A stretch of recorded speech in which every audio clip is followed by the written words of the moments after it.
Ano yung layman's terms, ano yung pinaka-bonggang-bongga research nyo na nagawa na pwede talaga natin ipagmalaki? Gawa to ng Pilipino at gawa ito ng National Research Council po ng Pilipinas. Kung kayo po ay bibigyan po ng pagkakataon na yung inyong iniwan na legasiya ng inyong departamento, ano po talaga so far ang masasabi niyong bonggang-bonggang research na ginawa po ninyo? Alam mo, merong isang maganda kaming research project, yung tinatawag na Greening Mined Out Areas of the Philippines or GMA program. Itong Greening. GMA program, Mm. ano to isang pananaliksik na ginawa ng ating isang scientist, si Dr. Agangan, Mm. para tingnan kung papaano marerehabilitate yung mga mined out area. Mind out. Oo, di ba marami tayong mga minahan? Oo, okay, oo. Pagka may minahan, yung hinukay, no? Pag ibinalik, dapat i-rehabilitate 'yon. Oh. Dahil ito'y mined out, so may mga, syempre, contaminated ng mina, no? Kung Yes. ano man yung minina doon, no? So, ang nais ng ating scientist, tingnan kung ano yung maitutulong natin para maging fertile yung lupa na minina. Mm. No?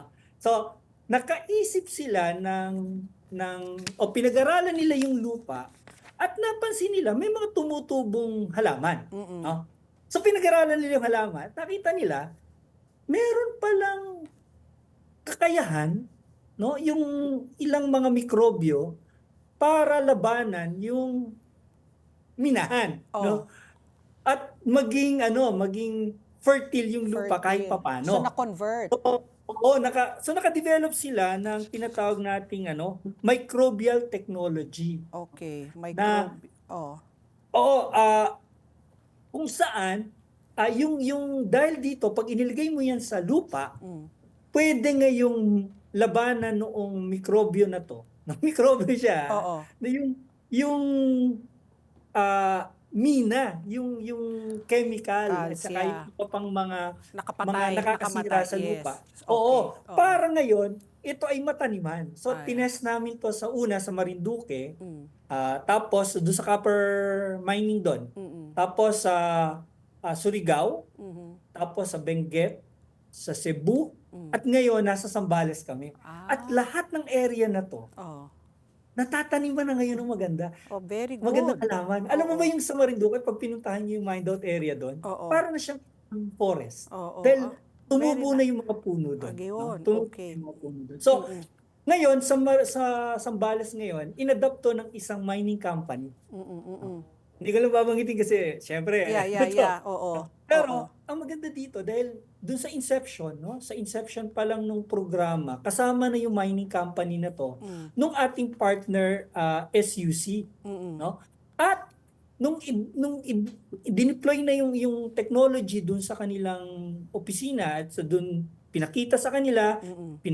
pinaliwanag kung paano gagawin. Tapos, ginamit mismo dun sa lugar, nakita nila yung kagandahan. Mm. Dahil ang Mm. mga mining companies, required sila na certain percentage ng kanilang total budget should be earmarked for rehabilitation. Mm. Mm. So, ito yung nakita nila na pwede nilang gamitin para matupad yung kanilang commitment to rehabilitate. So, Okay. meron na tayong isang company adapter nitong technology na to. Mm. And we're very happy kasi yung mismong company ay gustong i-share ito sa iba pang mga mining companies Companies, yeah. sa isang I think conference Maganda nila. yan for DNR. Dapat talaga, Alam, oo, yung conversion, no? correct, Oo. correct, Oo. correct. At alam mo ba na hindi lang ito para sa isang uri ng mina. Mm. Pwedeng gamitin siya sa iba't ibang customized mining area. Sites, yeah. No, so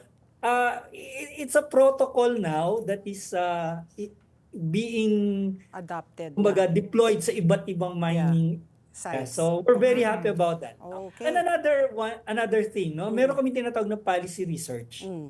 Okay? Yung policy research naman, usually nagre-request halimbawa isang congressman, isang mayor, o isang senator for us to do a research to help him or her craft a legislation or an ordinance. So, Yeah. ang isang example nito, ito napakaganda ring nangyari. si Mayor Coro ng Siargao, Del Carmen Siargao, nag-request sa amin para pag-aralan yung biodiversity sa kanyang municipality. Ang Siargao hindi lang tungkol sa surfing. Oo. Itong isang area na talagang napakayaman ang mangrove. Talaga. At dahil sa mangrove, hindi ngayon sila binabaha. Dati kinakahoy lang nung mga taga ron, pero nung nalaman nilang kahalagaan ng mangrove, ngayon hindi na sila ngayon protector. Paano nangyari yon? After Mayor Coro requested us, we asked one of our scientists to study the biodiversity, yung lahat ng flora and fauna doon, and they found out ang daming endemic species doon. Sa Siargao. Na doon lang matatagpuan na pati Endemic species ng doon. mangrove. Oo. Yes. So ngayon ang nangyari, after we finished the study, we shared it to the community, we shared it to Mayor, at gumawa siya ngayon ng mga ordinances to protect the mangrove. Okay, ngayon, eto pa ang maganda. Oo. Nag-apply din siya ng Ramsar Site recognition. Yung Ramsar Site kasi is an international recognition body for wetlands of international significance. Sa Pilipinas, bago tong Siargao study na to, may 9 lamang. Ngayon, pang-10 na sila. Kare-receive lang nila nung recognition na sila ay Ramsar Site of International Significance. After that, we designed mga learning materials out of the study. May game up pa kaming ginawa out of the study. At ito ngayon ay Nagsama-sama ginagamit. na. Oo. Yes, ginagamit ng DepEd Siargao so para sa mga estudyante nila. And recently, we just shared it to DepEd Secretary Angara, and they are now reviewing it for deployment sa lahat ng mga school sa Sana buong nga, sanga Pilipinas. na nga. Very good. Kailangan Just talaga imagine, yung, no? yung local Yes. government official may awareness May din sa ganyan awareness, no? oo. Yes, actually, totoo yan, Ali, no?